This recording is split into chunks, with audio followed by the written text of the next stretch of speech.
¿Sabes en qué momento exacto Jesús se convirtió en sacerdote?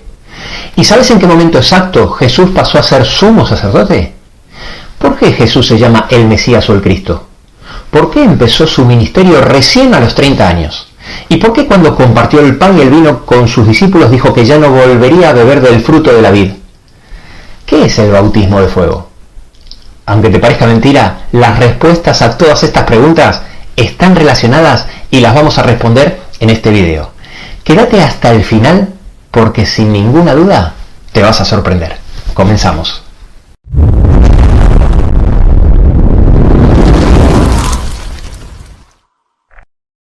Todo el mundo sabe que a Jesús se lo esperaba como el Mesías. La palabra Mesías es una palabra hebrea que en griego se traduce como Cristo. Lo que poca gente sabe es que la palabra Mesías en hebreo y Cristo en griego significan lo mismo, ungido. Así que entender el ungimiento es clave porque esa palabra es la que Dios utilizó para definir a nuestro Salvador. Para entender esto, lo primero que nos tenemos que preguntar es ¿a quiénes se ungía?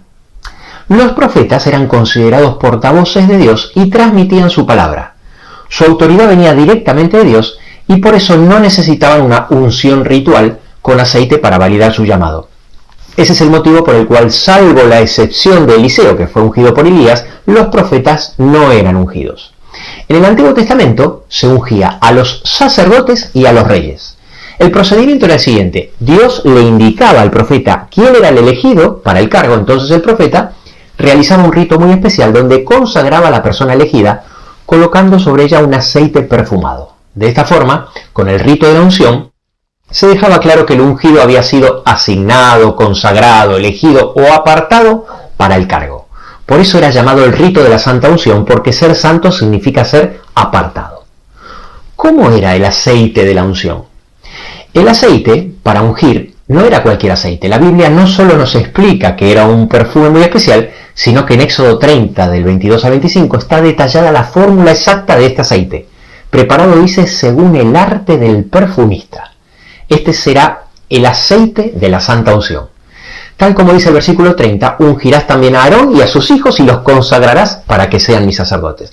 Pero lo más curioso aún es lo que viene a continuación, donde no solo Dios deja claro que era un perfume fino y especial, sino a partir del versículo 32 se especifica que debía ser único.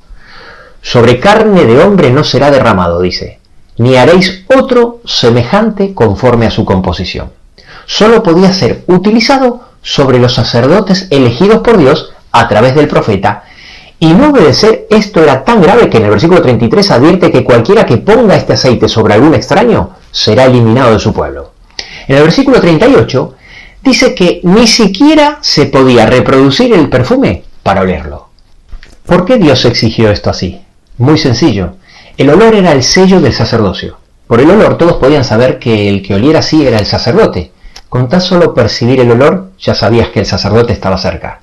Los judíos tenían tan presente este hecho, estaban tan familiarizados con el concepto de que el sumo sacerdote tenía el aroma de un perfume único y especial, que cuando se hablaba del ungido de Dios, para ellos era sinónimo de decir el perfumado.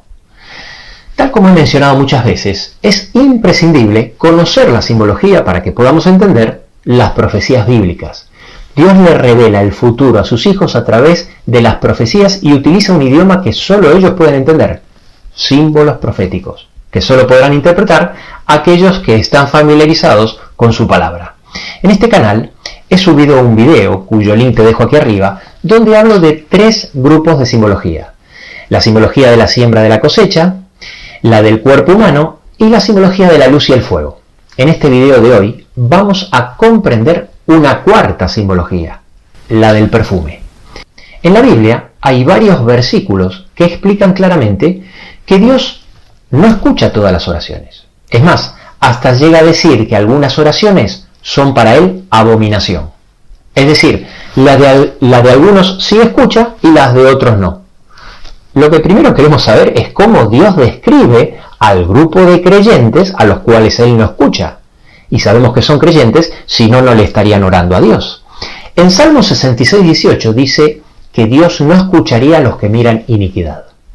En Isaías 59, 2 dice que Dios no oye a los que obran iniquidades y pecados. En Proverbio 28:9 dice que la oración del que aparta su oído para no oír la ley es abominable para Dios. Sin embargo, otros versículos como Santiago 5:16 dice que la oración eficaz del justo puede mucho. En Proverbios 15:29 dice: Jehová está lejos de los impíos, pero él oye la oración de los justos. Pero, ¿qué quiere decir todos estos versículos? ¿Que para que Dios oiga nuestras oraciones tenemos que ser perfectos y sin pecado? Bueno, aquí es donde encontramos tan útil la enseñanza dada por Dios a través de la simbología del perfume. Dios describe a la oración del justo, la que acepta con agrado, como una oración perfumada de olor grato. En Salmo 141:2 dice: suba mi oración delante de ti como el incienso. Tal es así que la mayoría de la gente llegó a creer que el incienso que sube del altar del templo representa nuestras oraciones. La confusión es normal, ya que en Apocalipsis 5:8 dice que el incienso son las oraciones de los santos. Aquí arriba les dejo un segundo link donde hablo del bautismo del Espíritu Santo, enfatizando que aceptar a Cristo en nuestra vida significa aceptar el bautismo del Espíritu Santo, es decir, dejar que el amor de Cristo nos transforme a través del Espíritu Santo a su imagen y semejanza. Cuando esto ocurre en nuestra vida, cuando Cristo y el Espíritu Santo, simbolizados por el incienso, están presentes en nuestra vida, nuestras oraciones mezcladas suben con el incienso y tienen un perfume grato a Jehová. El incienso se hace con aceite, que representa el Espíritu Santo, y perfume, que simboliza a Cristo. Si leemos un poco más adelante en Apocalipsis 8:3, lo vemos más claro cuando dice: y se le dio mucho incienso para añadirlo a las oraciones de todos los santos. Y el versículo siguiente, el 4, dice: subió el incienso con las oraciones de los santos. Ahora sí lo entendemos mejor. El incienso que sube del altar del santuario representa las oraciones de los santos, no porque el incienso o su perfume sean nuestras oraciones, sino porque el perfume es Cristo, que se mezcla con nuestras oraciones. Por eso en 2 Corintios 2:15 se dice: porque para Dios somos grato olor de Cristo en los que se salvan. Así que la diferencia, aunque parezca sutil, es clave para entender el plan de salvación. La Biblia llama justo no al que está sin pecado, sino a aquel que acepta a Cristo escuchando al Espíritu Santo y dejando que lo vaya transformando día a día. No es la justicia del creyente la que convierte su oración en olor grato a Jehová, sino los méritos de Cristo que moran en él y se mezclan con su oración. ¿Cuándo Cristo fue ungido como sacerdote? Para entender este tema, debemos primero entender qué era un sacerdote. Hay mucha confusión sobre este tema, ya que muchos piensan que todos los levitas eran sacerdotes, pero esto no es así. Si bien los levitas tenían responsabilidades importantes con respecto al santuario, no eran sacerdotes. El sacerdocio solo era ejercido por los levitas que eran descendientes directos de la familia de Aarón. Y el resto de los levitas, que no eran descendientes de Aarón y que eran la gran mayoría, se encargaban de tareas secundarias. La función de los levitas era el montaje y desmontaje del tabernáculo, el transporte de sus utensilios y materiales, la custodia de los atrios y patios, la asistencia a los sacerdotes en sus labores y el canto y la música durante los servicios religiosos. Y las funciones de los sacerdotes, por otro lado, que eran los descendientes de Aarón, eran ofrecer sacrificios, oficiar ceremonias sagradas y enseñar la ley y brindar orientación espiritual. Pasemos a ver este gráfico, para seguir explicando en qué momento Cristo fue ungido como sacerdote. Cristo nació y vivió su vida perfecta. Su ministerio en la tierra duró 3 años y medio y estaba representado por los muebles del atrio y las fiestas de primavera hasta la fiesta de las primicias, que ya veremos en más detalle a medida que avancemos con la serie. Pero como es obvio, no podía empezar su ministerio sacerdotal sin antes ser ungido como sacerdote. Así que él esperó pacientemente hasta nada más ni nada menos que la edad de 30 años para ser bautizado, tal como dice en Lucas 3:23. ¿Por qué Cristo esperaría tanto tiempo? Bueno, en Números 4:1 nos dice que los sacerdotes junto con los levitas empezaban su ministerio a los 30 años de edad. La edad mínima de los levitas luego se redujo a los 25 años e incluso a los 20 en la época de David, ya que las tareas eran mucho más fáciles. Estaban en el templo y ya no era necesario trasladar el tabernáculo. Pero la edad mínima del sacerdocio, estipulada por Dios en número 4, seguía vigente para los sacerdotes y Jesús tenía que cumplir la ley hasta en el más mínimo detalle. Así que el bautismo de Jesús por Juan el Bautista marca el comienzo de su ministerio como sacerdote y atraviesa de esa forma la primera puerta del santuario. En vez de ser ungido con aceite que representa al Espíritu Santo, es ungido directamente por el Padre y el Espíritu Santo, tal como dice Lucas 3:22. El Espíritu Santo se hizo visible en forma corporal como paloma y el Padre se hizo audible diciendo con su propia voz desde el cielo: «Tú eres mi Hijo amado, en ti tengo complacencia». En el preciso momento que Jesús se bautizó con Juan el Bautista y es ungido por el Espíritu Santo, empieza su ministerio y se convierte en el Mesías o el Cristo, es decir, el ungido. Que entendamos esto es muy importante, porque este dato nos servirá para la correcta interpretación de la profecía de las 70 semanas de Daniel, una de las primeras que vamos a ver, ya que es una de las más fáciles de entender y que analizaremos cuando nos metamos de lleno con el tema de las profecías de tiempos.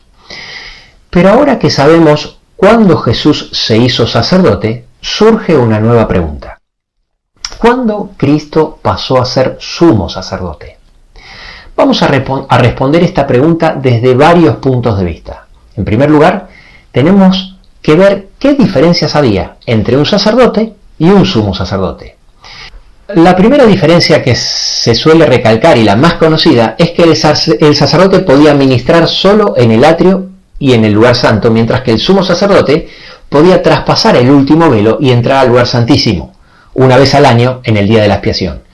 Muchos intentan hacerte creer que esta era la principal diferencia, minimizando el rol del sumo sacerdote por motivos que veremos más adelante en otros videos. Sin embargo, no es verdad en absoluto que la única o la principal diferencia entre ellos era que el sumo sacerdote podía entrar al lugar santísimo y el sacerdote no. La principal diferencia entre los sacerdotes y el sumo sacerdote es mucho más amplia y significativa y está relacionada con a quienes representan y la función intercesora que realizaba cada uno. Si bien ambos realizaban tareas de intercesión, su intercesión era completamente diferente. Los sacerdotes representan a todos los hijos de Dios que ministran e interceden a favor de los hombres. De la misma forma que durante sus 3 años y medio, Cristo ministró realizando milagros y enseñando. Tal como después lo pudieron realizar el resto de los discípulos. El Nuevo Testamento está lleno de versículos que hablan de cómo podemos interceder por otros en oración. En Santiago 5:16 dice: orad unos por otros para que seáis sanados. En Efesios 6:18 dice: orando en todo tiempo con toda oración y súplica por todos los santos. Y aquí en pantalla te dejo algunos versículos que hablan de cómo debemos interceder por nuestros hermanos, llevando sus cargas en oración, súplica, etc.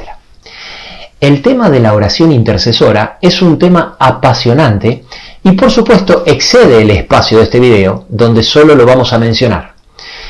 Y lo mismo pasaba con los milagros que Cristo realizó. Los discípulos curaron enfermos, dieron vista a los ciegos y hasta resucitaron muertos. Así como Cristo tuvo una vida de ejemplo, también realizó durante 3 años y medio un ministerio de ejemplo para todos nosotros. Sin embargo, el sumo sacerdocio es diferente. Representa a Cristo y su intercesión es para expiación y remisión de nuestros pecados.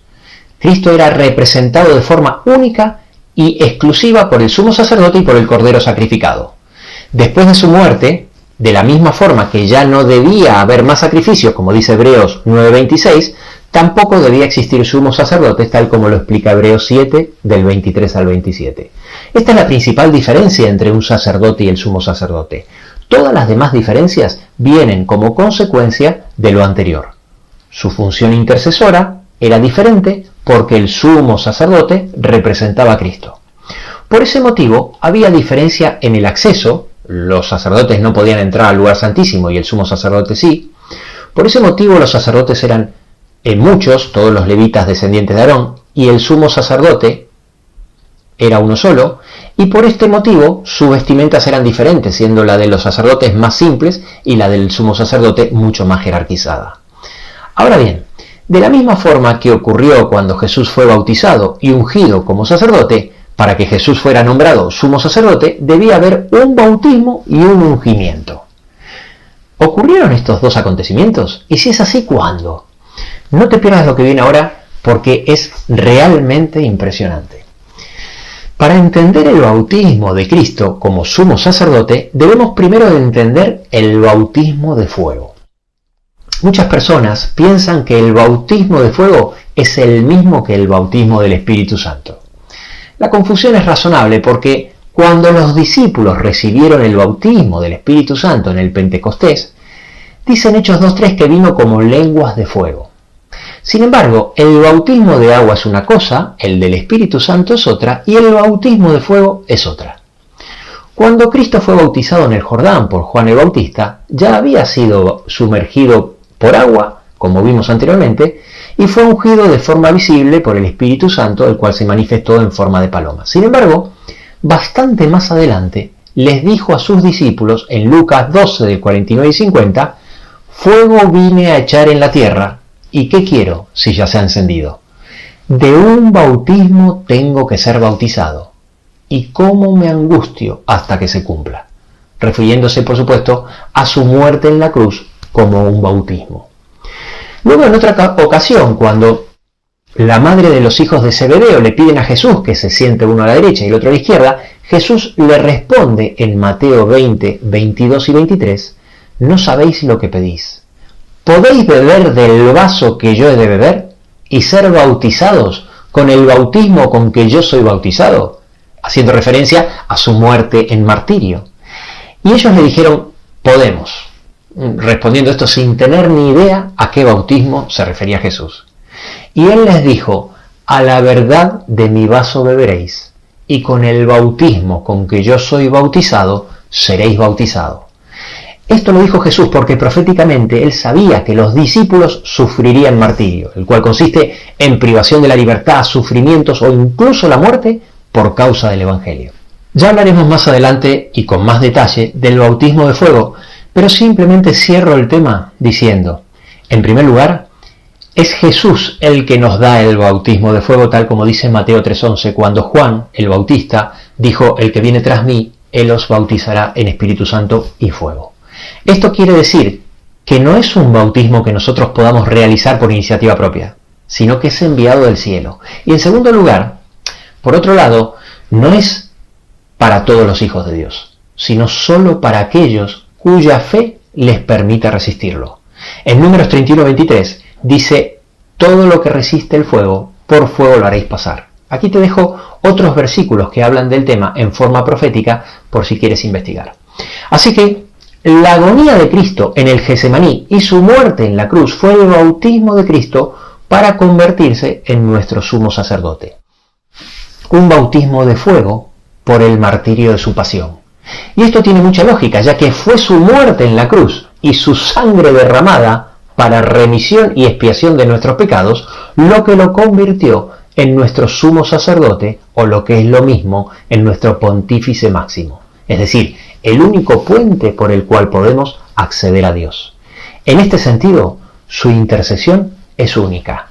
Ahora bien, la diferencia entre lo que representaba un sacerdote y un sumo sacerdote es tan diferente que aún quedan más diferencias entre ambos para mencionar. Pero déjame comentarte solo una más: sus restricciones en su forma de vivir.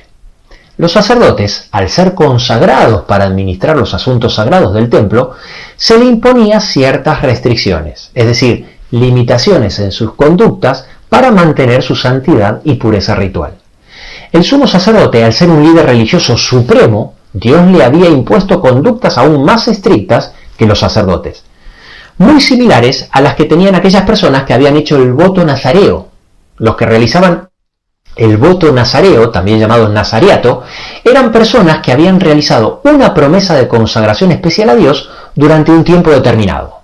Aquí te dejo un link de un video donde introduzco un patrón del número 7 que Dios utiliza continuamente en la Biblia, y a partir del minuto 12 explico que en la Biblia hay 6 personas que desde su nacimiento fueron elegidos por Dios, y algunos de ellos estaban consagrados bajo el voto nazareo, porque estaban apartados para representar a Cristo de una forma especial, al igual que pasaba con el sumo sacerdote. Eran 6 y Cristo, por supuesto, era el 7º que completaba la serie. ¿Cuáles eran esas restricciones? Bueno, para empezar, estaba la contaminación por muerte.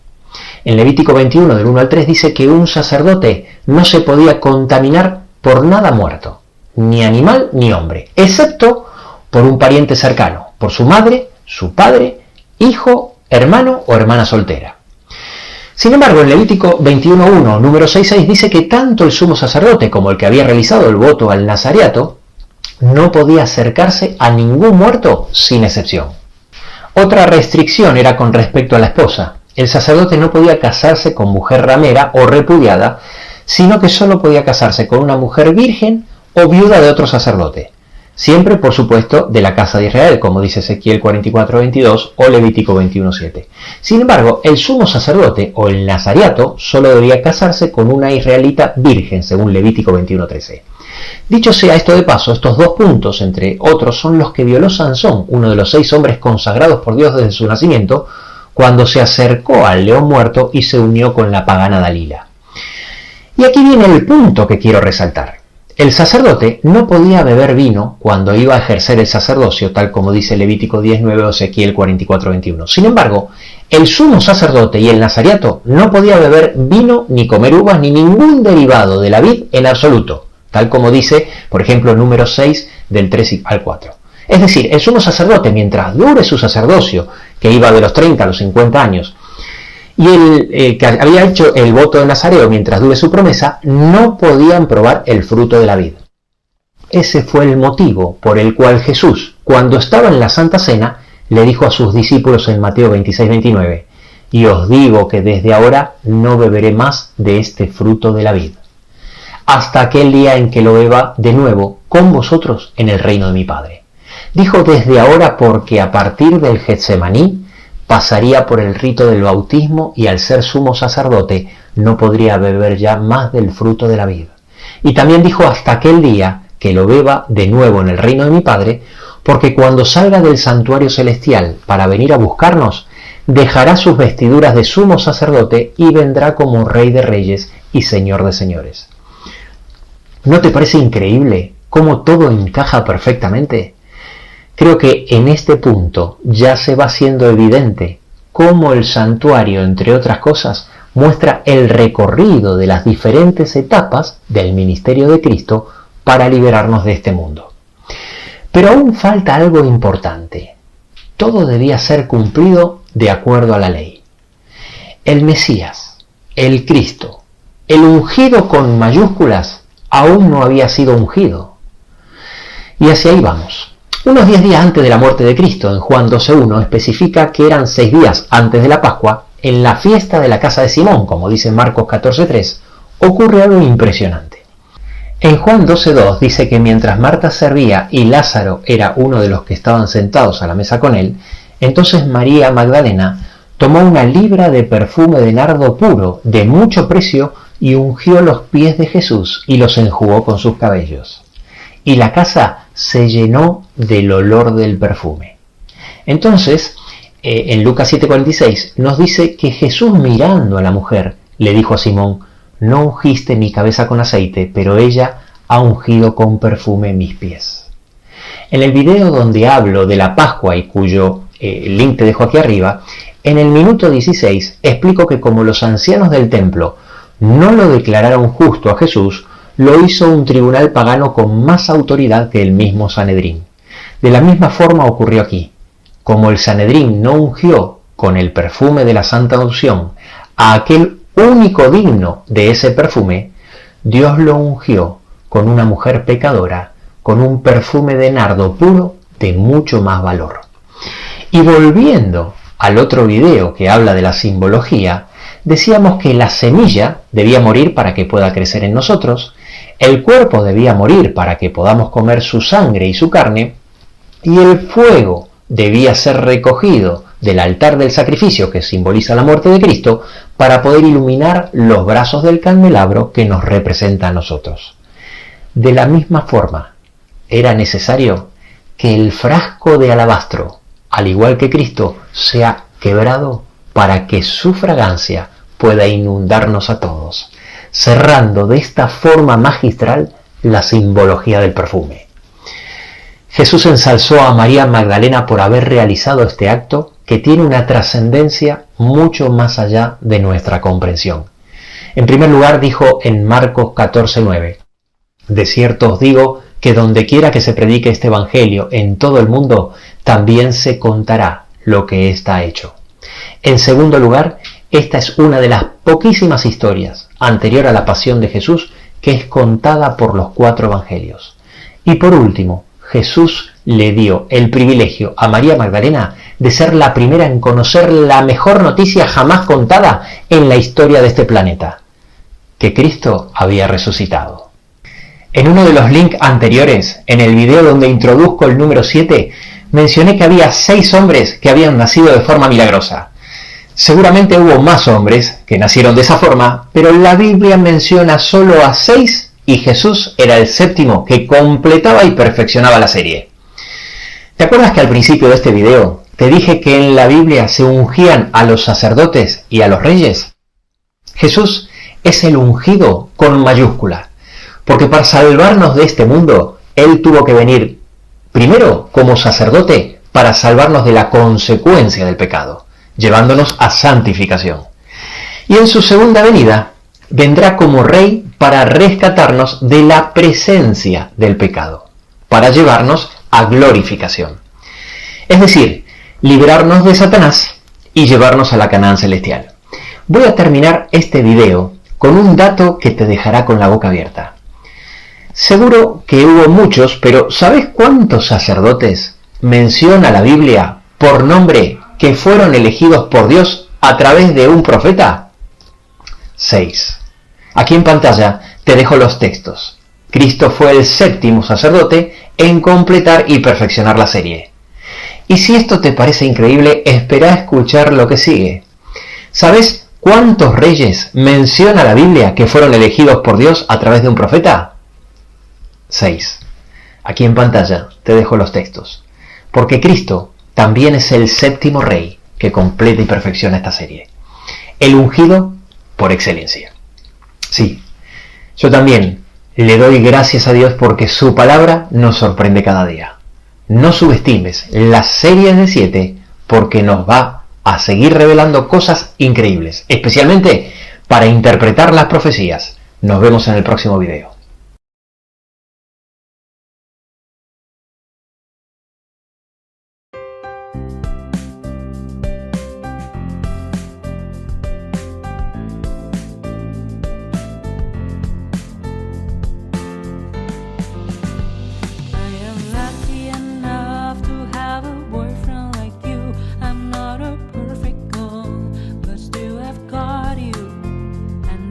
Bonus for me. I never want to lose you. I never want to lose you.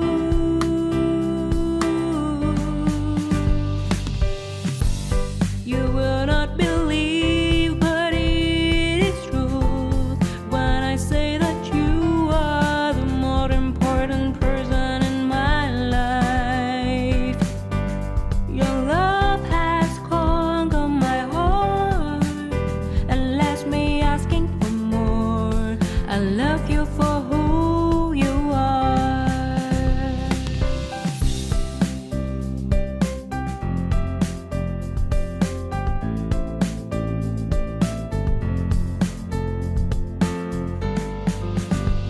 I am lucky enough to have a boyfriend like you. I'm not a perfect girl, but still I've got you, and that's a bonus for me. I never want to lose you. I never want to lose you.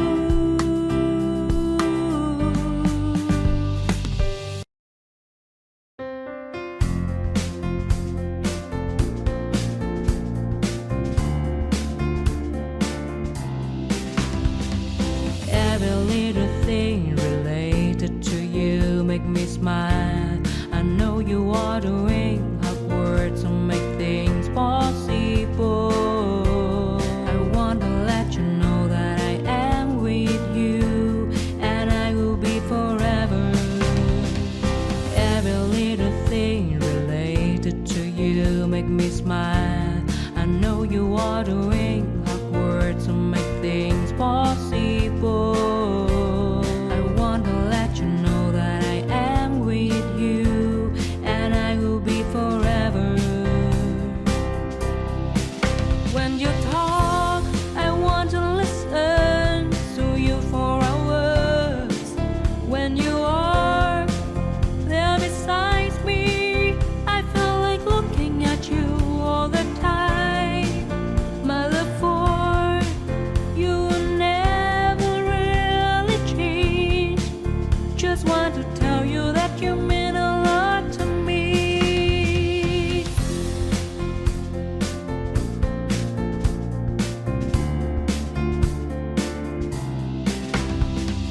Every little thing related to you make me smile. I know you are doing hard work to make things possible. I want to let you know that I am with you, and I will be forever. Every little thing related to you make me smile. I know you are doing